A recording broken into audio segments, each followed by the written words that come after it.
Les gars, j'étais censée tenir un mois. Autant vous dire que ça fait 10 jours exactement que mes cheveux n'ont pas vu la moindre goutte d'eau, la moindre noisette de shampoing ou d'après-shampoing. Et là, franchement, 10 jours, je crois que c'était le max que je pouvais tenir. Donc je vous propose vraiment d'aller tout de suite laver ces petits cheveux et de débriefer avec vous de la fameuse cure de sébum dont j'entends parler depuis littéralement des années, que j'avais jamais osé tester, et avec les petits soucis de santé que j'ai actuellement qui me forcent à rester à la maison, je me suis dit ouais, écoutez les gars, c'est peut-être le moment de laisser ses cheveux s'engraisser de sébum, de voir un petit peu ce que ça peut donner. Mais là je vous avoue que je supporte plus le gras que j'ai sur la tête, et j'ai surtout le crâne en fait qui commence un petit peu à gratter. Donc écoutez, on va commencer cette journée par une petite douche et puis on va discuter un petit peu de tout ça.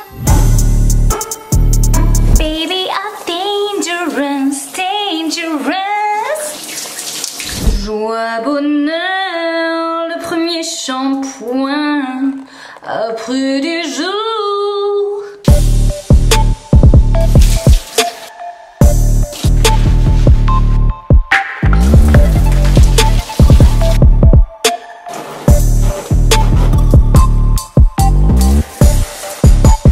On se retrouve pour le débrief après la douche.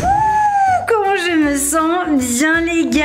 Oh là là, j'ai l'impression que mon crâne y revit genre. Pourtant 10 jours c'est pas la plus longue cure de sébum qui soit, parce que une cure de sébum ça peut durer entre 1 semaine et 4 semaines en général. C'est pas trop conseillé d'aller au-delà d'un mois. Mais ouais, 10 jours j'ai craqué la vérité. Et franchement je suis pas du tout mécontente de m'être fait mes 2 petits shampoings. Salut, qu'est-ce que t'as toi? Ce que vous savez pas, c'est que la baie vitrée de ma chambre donne face à la baie vitrée de mon bureau. Mon chat est dans mon bureau et je sens que là elle est en détresse, en mode maman, comment est-ce que je peux te rejoindre? Vous la voyez la petite crotte là dans mon bureau, en train de se dire maman, quand est-ce que je peux te voir? Ou plutôt maman, quand est-ce que je peux te rejoindre s'il te plaît? Je sais pas comment faire, je suis bloquée. Oh. Pas du tout ma soeur, je check juste s'il y a pas des mâles dehors.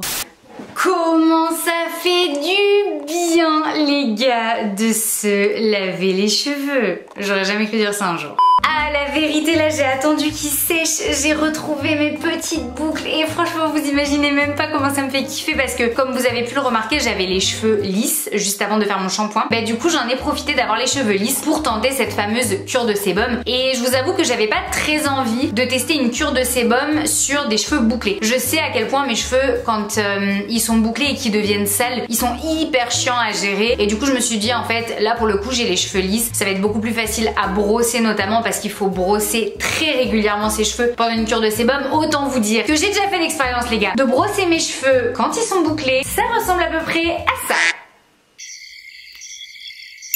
Vous le savez, moi je suis quelqu'un qui n'aime pas juste me fier à ce que je lis, c'est-à-dire que quand je vois qu'il y a des nouveaux régimes à la mode, des nouvelles détox, etc., j'aime bien tester les choses pour me faire mon propre avis et pour pouvoir vous en parler, pourquoi pas, et vous partager mon expérience. Évidemment, je ne suis pas coiffeuse, je ne suis pas du tout une experte en chevelure, et mon but c'est surtout pas de vous inciter à faire quoi que ce soit, je le dis vraiment d'avance, parce que sinon je sens qu'il va y avoir tous les flics des réseaux sociaux qui vont me tomber dessus. Donc je n'incite personne, je vous partage simplement mon expérience, ce que j'ai trouvé de positif et ce que j'ai trouvé de négatif dans la cure de sébum. Qu'est-ce que la cure de sébum et qu'est-ce que le sébum? Le sébum c'est une substance un petit peu grasse, assez grasse même d'ailleurs, qui est sécrétée par les glandes sébacées. Elle se situe donc au niveau de la peau du cuir chevelu. Faut savoir que la peau qu'on a au niveau du cuir chevelu c'est pas du tout la même que la peau du corps ou bien que la peau du visage. C'est pour ça que on n'applique pas les mêmes produits sur le corps, sur le visage, sur les cheveux, etc. Le sébum, comme je vous le disais, c'est un film graisseux. On peut aussi parler de film lipidique. Il se situe du coup vraiment au niveau du cuir chevelu, il est vraiment accolé à la racine des cheveux, et donc le sébum au début quand il est sécrété, il va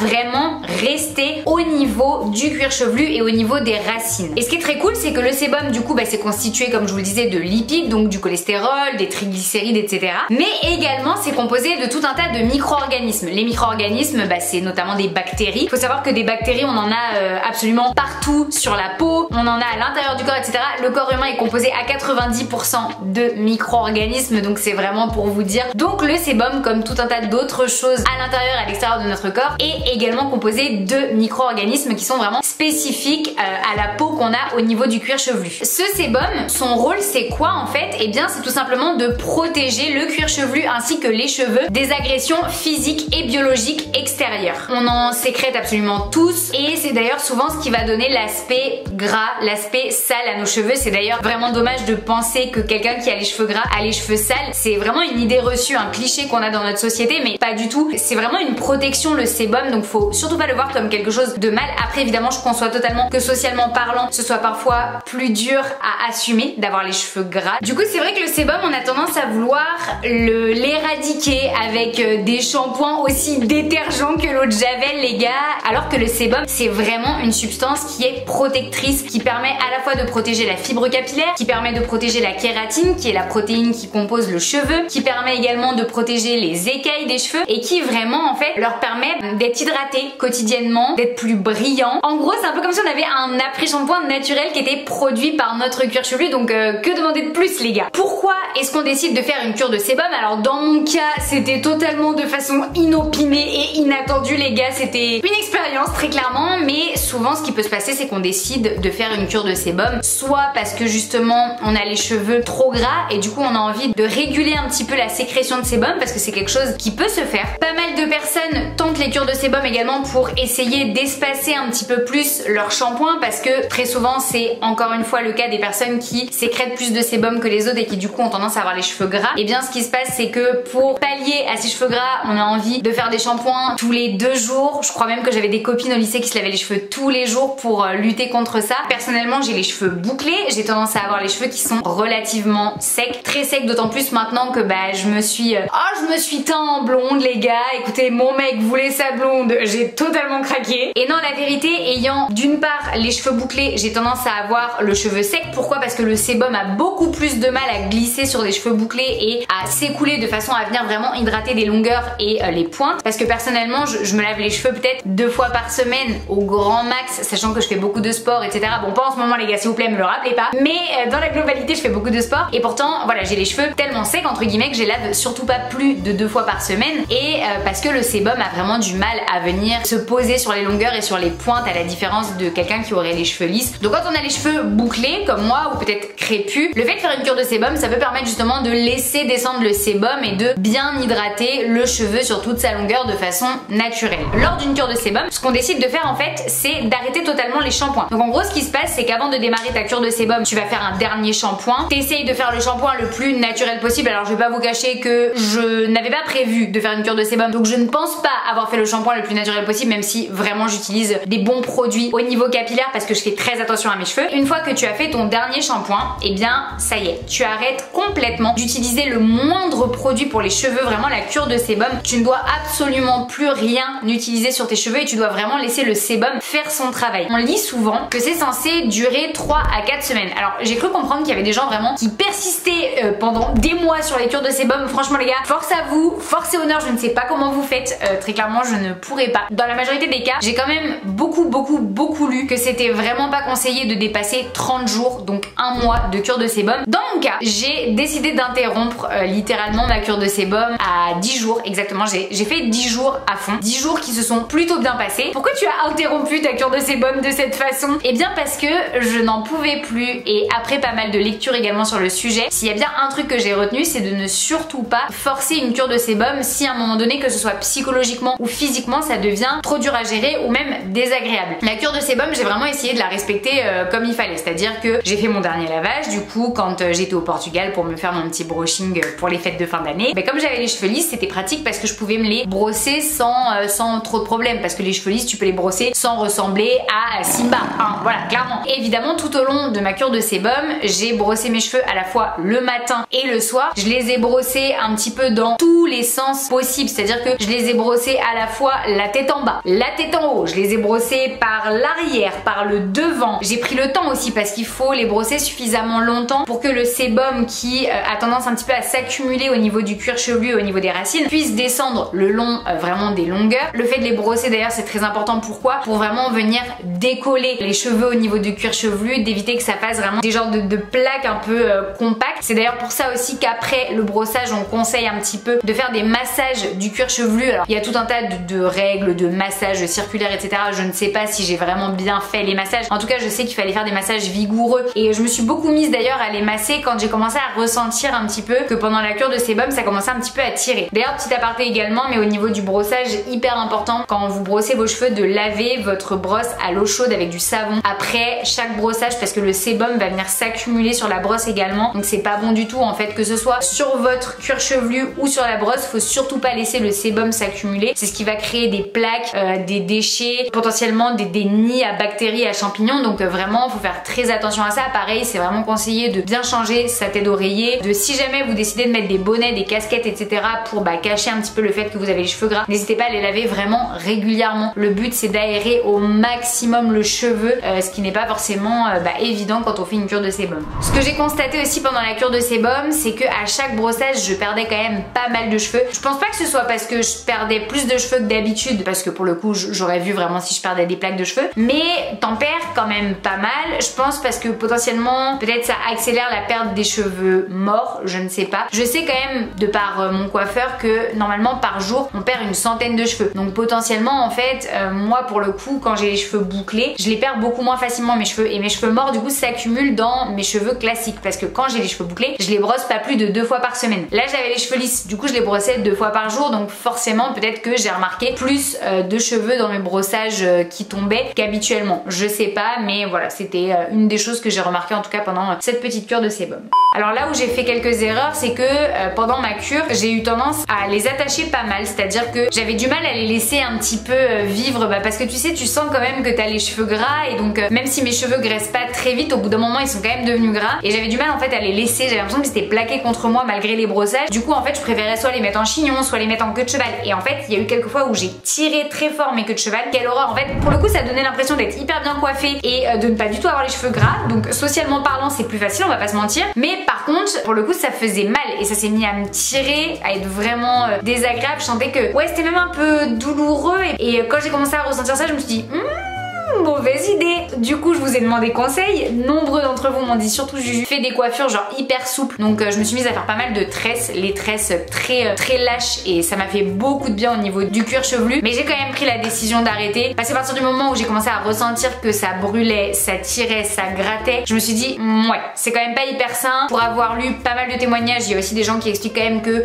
si tu tires un peu trop sur la cure tu peux perdre tes cheveux, tu peux avoir vraiment des plaques qui s'installent au niveau du cuir chevelu, etc. Il y a même des témoignages comme quoi il y a des nids à champignons et à bactéries qui se créent, parce que encore une fois le cuir chevelu comme la peau, il y a beaucoup de micro-organismes qui se situent à ces endroits là, t'es pas à l'abri en laissant un peu trop de sébum s'installer, qu'il puisse y avoir des petites cultures de trucs que t'as pas forcément envie qu'il y ait, voilà. Pour une première cure de sébum les gars, 10 jours c'est déjà bien, au moins j'ai tenté, et peut-être qu'en fait à tout moment c'est pas fait pour moi. D'ailleurs j'ai pas mal lu, et je tiens à le dire dans cette vidéo, que c'était pas du tout conseillé pour toutes les personnes qui ont des psoriasis, qui ont des dermatites, etc. Donc vraiment si vous êtes sujet à pas mal de problèmes de peau, demandez à un médecin, à un dermato, etc. avant de démarrer ce genre de truc. Encore une fois, mon expérience n'est pas forcément l'expérience qui vous dira ouais feu les gars, allez-y faites des cures de sébum. Je vous avoue que dans mon cas je ne réitérerai peut-être pas l'expérience, parce que pour avoir les cheveux plus doux et moins secs, je pense qu'il y a peut-être d'autres solutions dans mon cas, en tout cas que les cures de sébum. Alors c'est vrai hein, je vais pas vous cacher que je sens que mes cheveux sont doux, je sens que les boucles sont douces, que les boucles sont jolies. Après je vais pas vous mentir non plus, j'avais pas des boucles que je trouvais pas jolies, même si le sport plus le fait d'avoir décoloré mes cheveux ça peut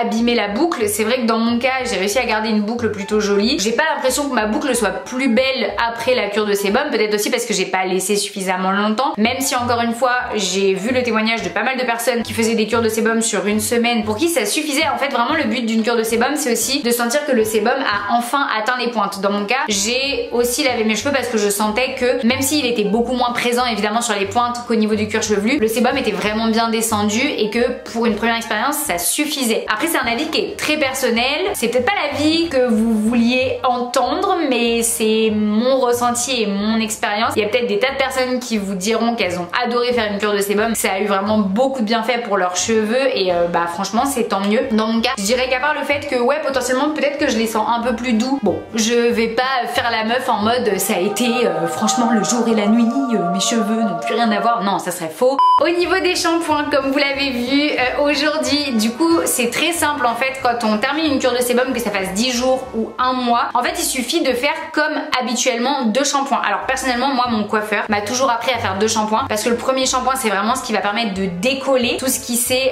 accumulé au niveau du cuir chevelu, et le deuxième shampoing va vraiment permettre de nettoyer. Et dans l'idéal, vous n'utilisez pas d'après shampoing pour vraiment vous rendre compte des effets de la cure, pour voir si vraiment vos cheveux sont plus doux, si vous trouvez qu'ils sont plus brillants, etc. Puisque le but du sébum normalement c'est de remplacer un petit peu un après shampoing de façon naturelle. Socialement parlant c'était pas compliqué parce que bah encore une fois je suis à la maison, je suis sortie un petit peu, mais je vous avoue que je suis quelqu'un qui suis assez je m'en foutisme sur le regard des gens. Par contre je sais que socialement c'est une expérience qui peut être difficile, bah, parce qu'encore une fois avoir les cheveux gras c'est très mal vu dans notre société, et ça peut être compliqué de sortir avec les cheveux gras dehors, on peut se sentir assez mal, assez jugé. Si socialement parlant ça devient trop dur aussi, ne vous forcez pas à continuer une cure de sébum en fait. Encore une fois, si à un moment donné psychologiquement ou physiquement ça vous met mal à l'aise ou ça vous met mal en termes de douleur physique, stop en fait. Le but c'est pas de se faire du mal, c'est censé être juste quelque chose de bénéfique et de positif pour vous et la santé de vos cheveux. Si ça ne l'est pas, ça ne sert à rien de continuer. Petite astuce d'ailleurs pour ceux pour qui socialement ça pourrait être compliqué de démarrer une cure de sébum, bah n'hésitez pas à le faire en fait si vous en avez l'envie évidemment pendant les vacances où vous savez que vous allez chiller à la maison,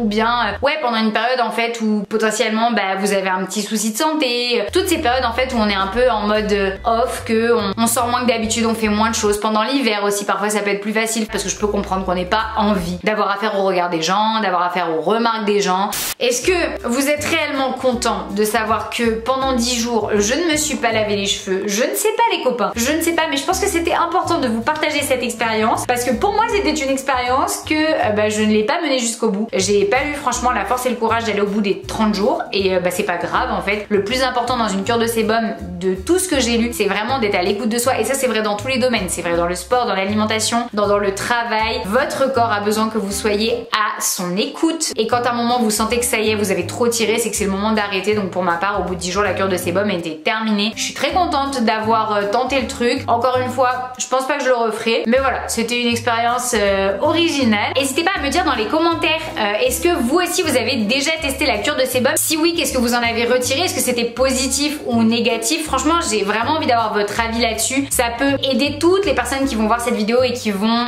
regarder un petit peu l'espace commentaire. Si vous avez aimé cette vidéo, n'hésitez pas à mettre une tête de chat en bas de la vidéo. En attendant, moi je vous dis à la semaine prochaine pour une toute nouvelle vidéo YouTube. Je vous fais de gros bisous. Ciao! C'était les aventures de Juju Fit Chevelu.